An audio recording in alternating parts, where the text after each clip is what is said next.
Nous sommes la High-Five, une équipe de jeunes scouts originaires d'Agen composée de Lucas, d'Hubert, d'Elsa, de Jeanne et d'Antoine. Déjà avec certaines affinités, le groupe s'est constitué en septembre 2017 pour une durée de 3 ans. Nous sommes une équipe de 5 étudiants dans des domaines très différents tels que la science, la danse ou l'éducation spécialisée. Nous avons trouvé dans chacun de nos parcours la volonté de réaliser un projet d'envergure s'articulant autour des valeurs qui nous suivent depuis notre enfance, celles du scoutisme.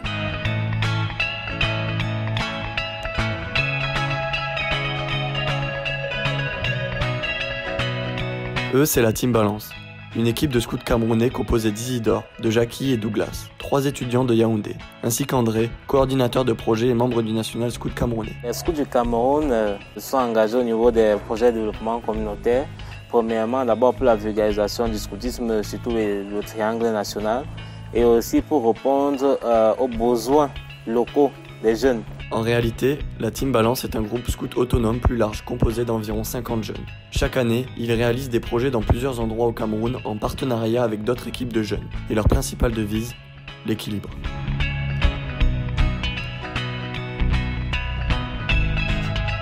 En novembre 2018, nous sommes rentrés en contact avec la Team Balance et nous avons commencé à co-réaliser le projet de mise en place du jardin botanique et communautaire. L'objectif était de mettre en valeur 3 zones sur un espace en friche de 500 m², avec un espace détente et de contemplation des essences, un potager communautaire et un espace expérimental pour les enfants.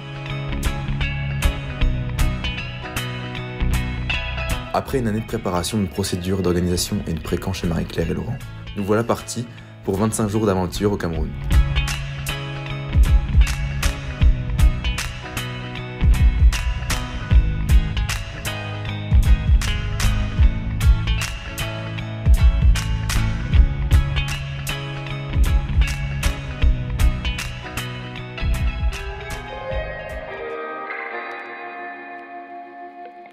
Vendredi 2 août, il est 9h du matin à Toulouse.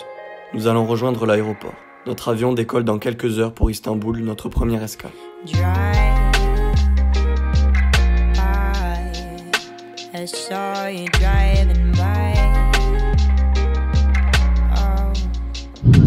Décollage réussi. On va vous dire qu'on va se regarder un petit film.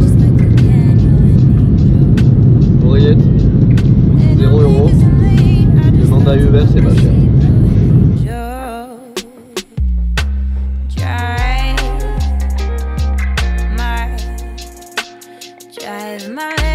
La veille, nous étions rassemblés chez Marie-Claire et Laurent, et il régnait une atmosphère de détente et de joie. Avant d'aller dormir, on ironisait sur les vécus de chacun, sans s'apercevoir que d'autres étaient sur le point de naître. Puis la lumière s'est éteinte. Nous sommes sur le point de vivre une histoire unique. Le long voyage vers Bamendou commence.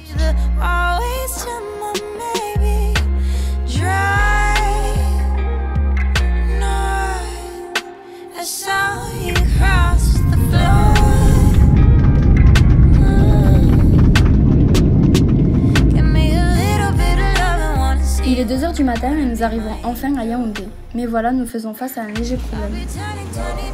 On n'a pas nos bagages. André vient nous chercher et nous partons à 7 dans le taxi pour l'hôtel. Mais même fatigué, la bonne humeur est toujours présente. C'est une vidéo. Ça va la mif.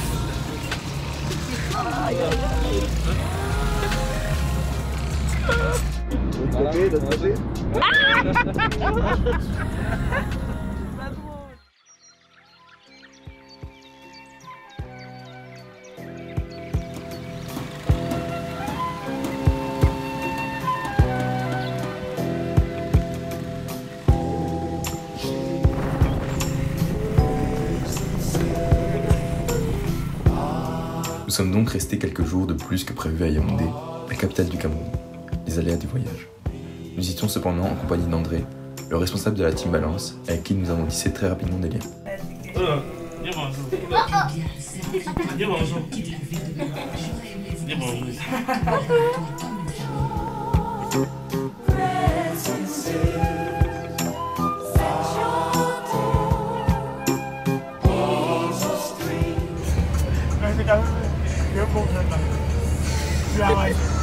Et un petit coucou.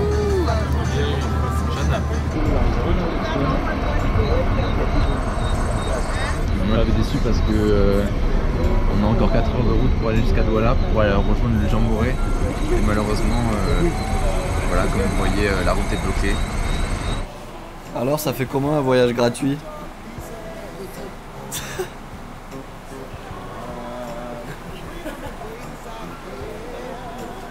Ça dit quoi le voyage gratuit?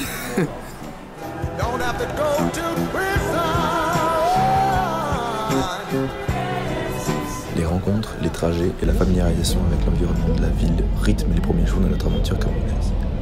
L'odeur, les bruits, la population, l'énergie ambiante au sein des quartiers nous changent bien de l'atmosphère citadine européenne. Nous sommes les jeunes Européens, étrangers dans cette capitale si vaste, mais en même temps si familiale. Le casque, c'est bon. Le micro, c'est bon. Le matelas, c'est bon. Oh, je vais brosser les dents, ça va être La brosse à dents, c'est bon. Le duvet est bon. La chambre est bon.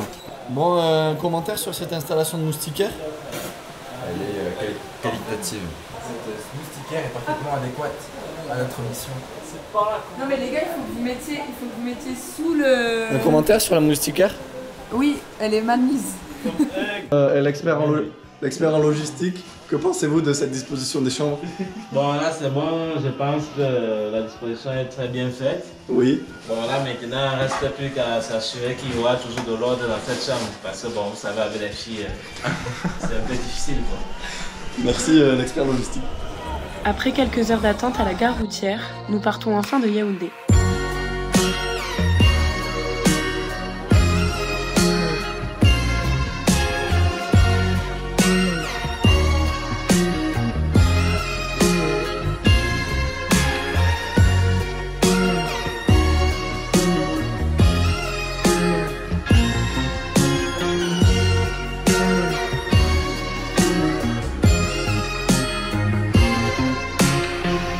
Et après plus de 10 heures de traversée et de découverte des grands paysages camerounais, nous arrivons enfin à destination.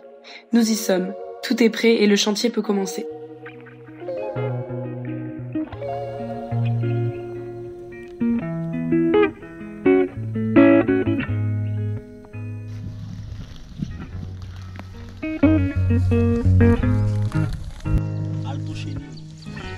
La concertation avec l'ingénieur nous permet de planifier l'espace et les étapes du chantier.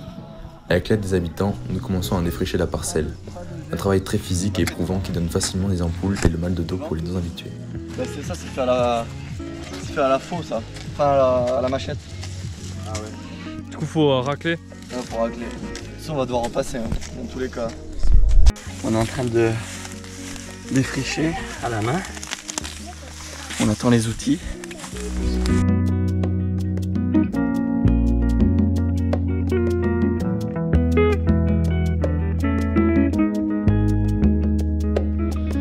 Ah, ils vont sauter hein. Vous allez voir. Chaque jour, une équipe différente se charge de préparer les repas pendant qu'une autre travaille au chantier. En bref, on cultive beaucoup de choses. Il y a le haricot vert qu'on cultive. Il y a aussi les pommes, il y a la chou, il y a beaucoup d'eau, il y a la patate, un peu le maïs et le haricot.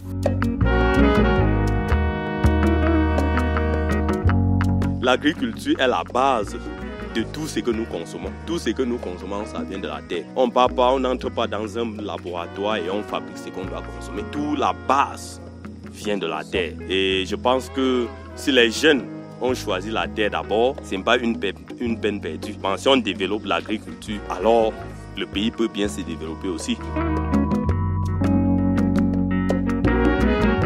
Cependant, les pluies tropicales, les coupures récurrentes d'eau et d'électricité imposent d'adapter notre organisation quotidienne. C'est la saison des pluies, mon frère. C'est beaucoup plus instable qu'en France et c'est là où tu te rends compte de ton confort d'occidental en fait. Ça marche pas trop. Qu'est-ce qu'on dit? Et Marcel aussi.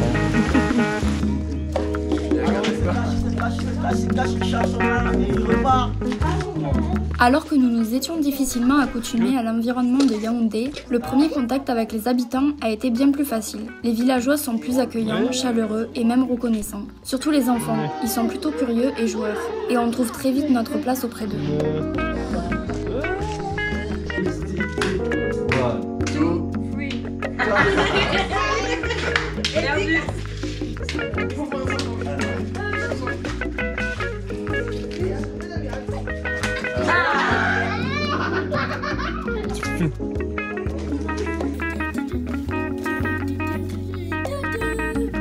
Voilà, pendant 20 secondes, on voit que tu sais pas manger.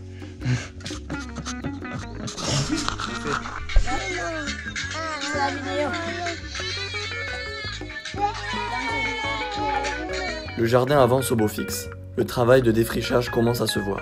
Nous sommes souvent surpris par les nombreux remerciements des locaux. L'association des femmes s'est même rassemblée pour déjeuner et chanter avec nous.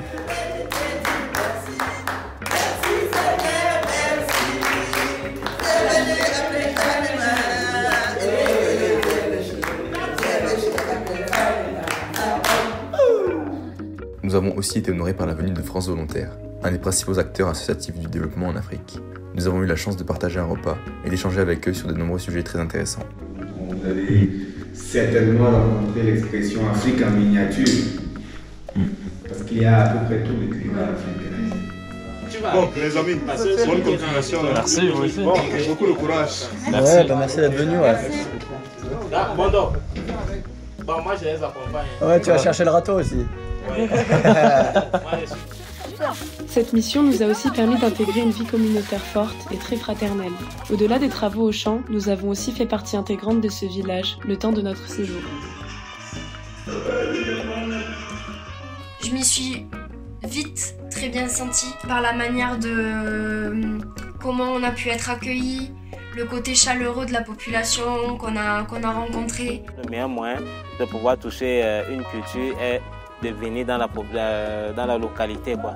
Parce que là, on vit vraiment un peu comme la population et on touche vraiment cette culture.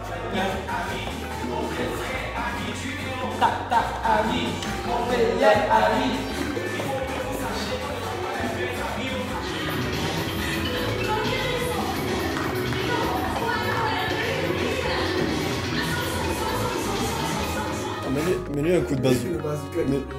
Mets-lui un coup de bazooka.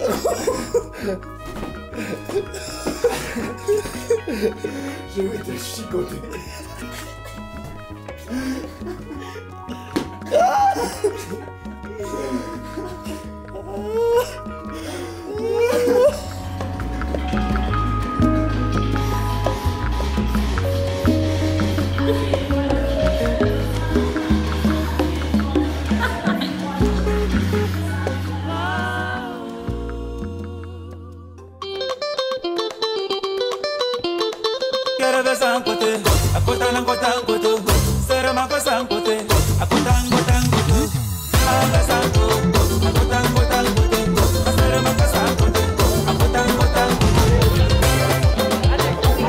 Nous sommes le 13 août et l'ambiance est à son comble au village, c'est jour de congrès. Nous sommes chaleureusement accueillis à la fête, poignées de main et sourires n'en finissent plus. En arrivant, nous sommes ébahis par l'ambiance, les bruits, les couleurs des habits des hommes, des femmes et des enfants.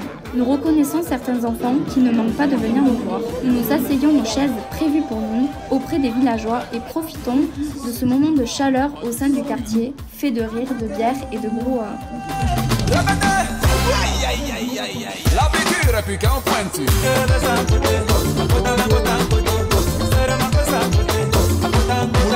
Mon rôle seulement c'était d'apprendre les enfants à danser et pour montrer aussi au public comment on entraîne aussi les enfants à s'agiter aussi, c'est un peu ça, à bouger le corps.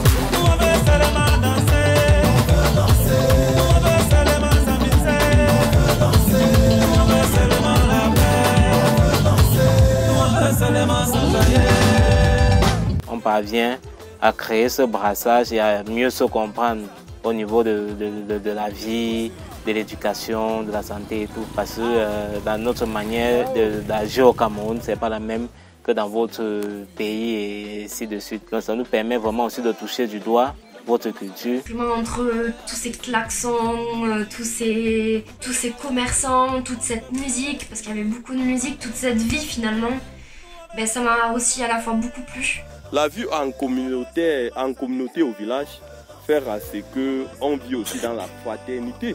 Ça reflète bien une certaine solidarité des gens et une notion du collectif qui est bien plus importante que la nôtre. Et en fait, on constate une certaine sobriété heureuse, c'est-à-dire que les gens vivent avec peu, mais sont contents.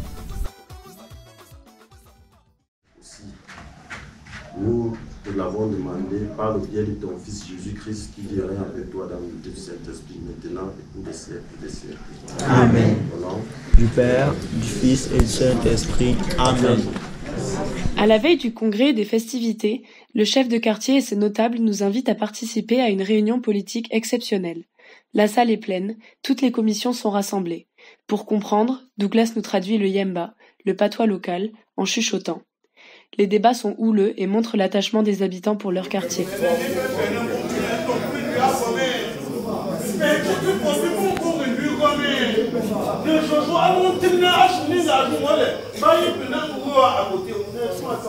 Un congrès comme celui-ci, c'est une occasion de retrouvailles de tous ceux qui sont à l'extérieur. Donc, nous sommes très solidaires. Les commissions du village étaient rassemblées et on a vécu un moment de vie de quartier, de vie démocratique au final, de débat. J'avais jamais vu ça.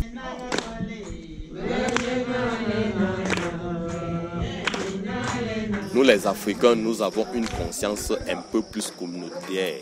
Donc on aime l'intérêt général au détriment de l'intérêt privé. Souvent on préfère se sacrifier pour le bien-être de tous. On a un peu cette conscience-là. Je dirais merci aux dames, à tous ceux qui se battent tous les jours, chaque soirée pour que ce village puisse émerger.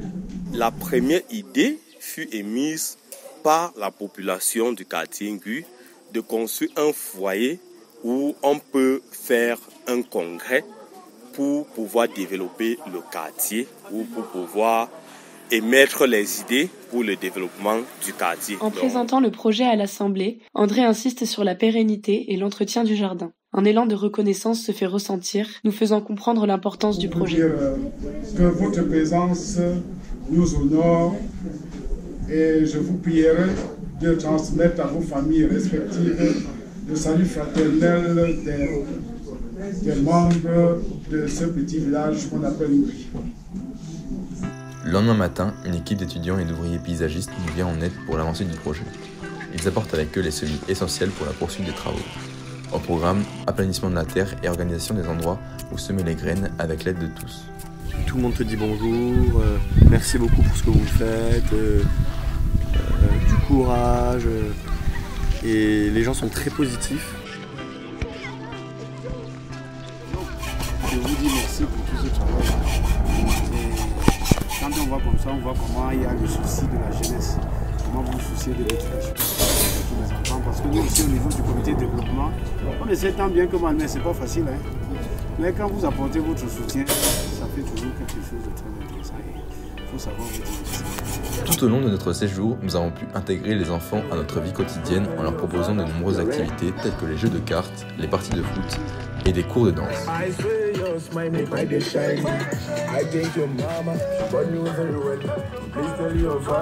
Au-delà de passer du temps avec eux, nous avons aussi essayé de leur faire comprendre l'importance du respect de l'environnement en introduisant la notion de biodiversité.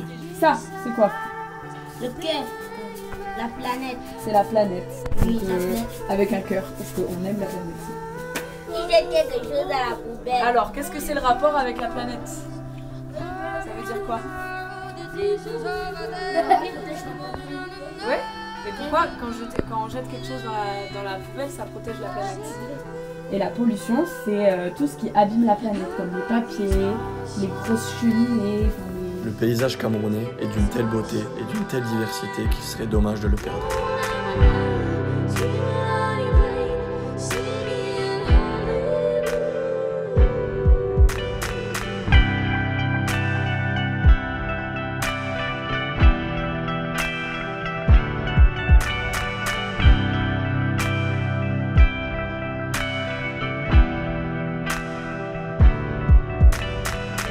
Les derniers jours de voyage nous permettent de découvrir un peu plus le pays.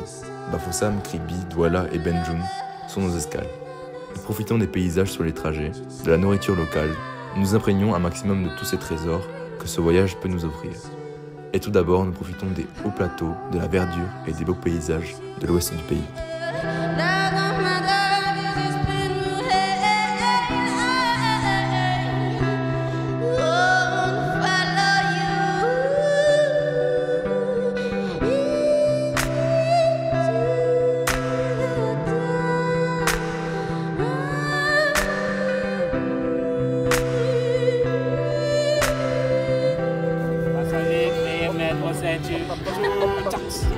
Fermez le bloc.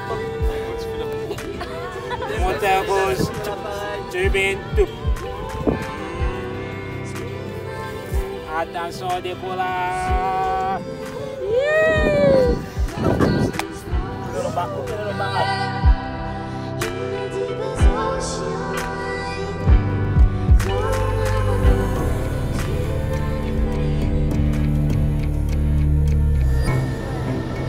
On l'appelle la chute de Nietzsche, une masse d'eau puissante qui se jette du haut de la falaise sur 67 mètres. Le souffle de la cascade est impressionnant et nous sommes bouche bée. Oh là là là là là là. Les offrandes des Bamilékés, peuple de l'Ouest, bordent le rivage.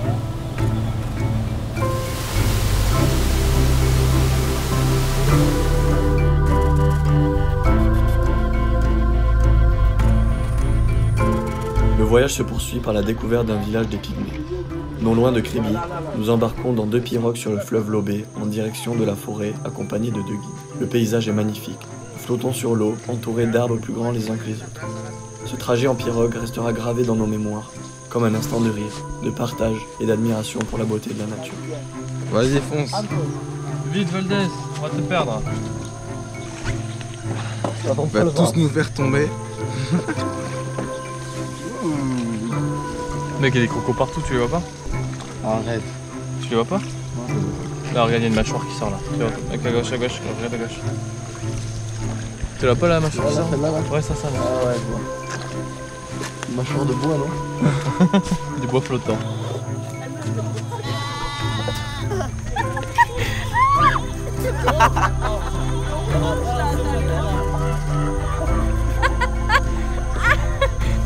C'est un qui aime bien le vin. Il faut qu'on boive le... Ça va, rameur? Ouais.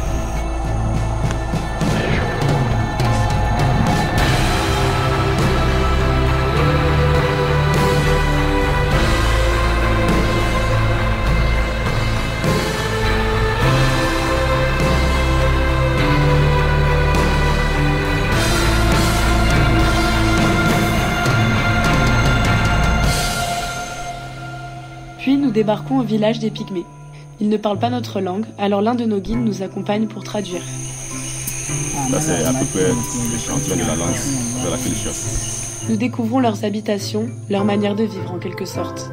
Nous parvenons à obtenir des informations sur leur mode de vie, telles que la manière dont ils chassent ou leur spiritualité. C'est une rencontre marquante, avec un échange très intéressant.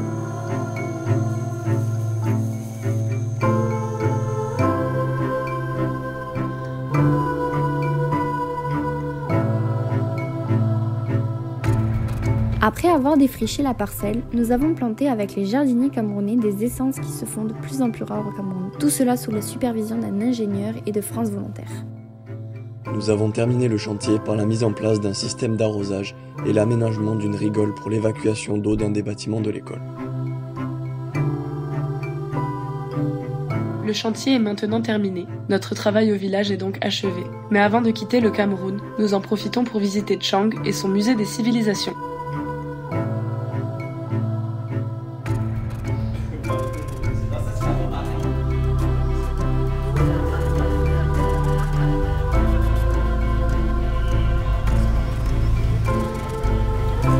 Enfin, pour clôturer ce merveilleux voyage, nous rejoignons la ville côtière de Kribi, où nous passons la journée entre contemplation et baignade. Cette journée au bord de l'eau nous permet de profiter les uns des autres et de passer du bon temps ensemble.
On a vraiment tissé des liens importants et forts parce qu'on a vécu des choses très intenses. Voilà, si c'était à refaire, retourner avec eux, on referait 1000 fois, quoi. C'est vrai que ça a été difficile de quitter notre partenaire parce que voilà, il y a vraiment de gros liens qui se sont créés. Tu constates quand même que ton projet, il s'inscrit dans un projet global. Par exemple, nous, notre jardin, c'était pas un jardin au milieu de rien du tout. Il y avait une école juste à côté. Ce jardin, il allait être pour l'école, entretenu par l'école. C'est une goutte d'eau par rapport à toutes les choses qu'il faut faire au Cameroun. Il y a un gros retard, surtout sur ce qui est tri des déchets, tout ça. On a vu énormément de déchets partout, par terre. Les gens sont dans la misère et tu ressens ce poids du retard de développement. On a contribué au développement du quartier, mais voilà, on n'a pas non plus changé le monde au Cameroun, ça je le sais très bien. C'était un petit projet, mais je pense que pour les enfants de l'école, ça va être vraiment chouette d'avoir cet espace vert. Les sourires des enfants, le partage avec les Camerounais, et puis la reconnaissance. On sent que les gens sont très reconnaissants. On a eu beaucoup de remerciements auprès des chefs, des femmes du village, des moments forts et intenses.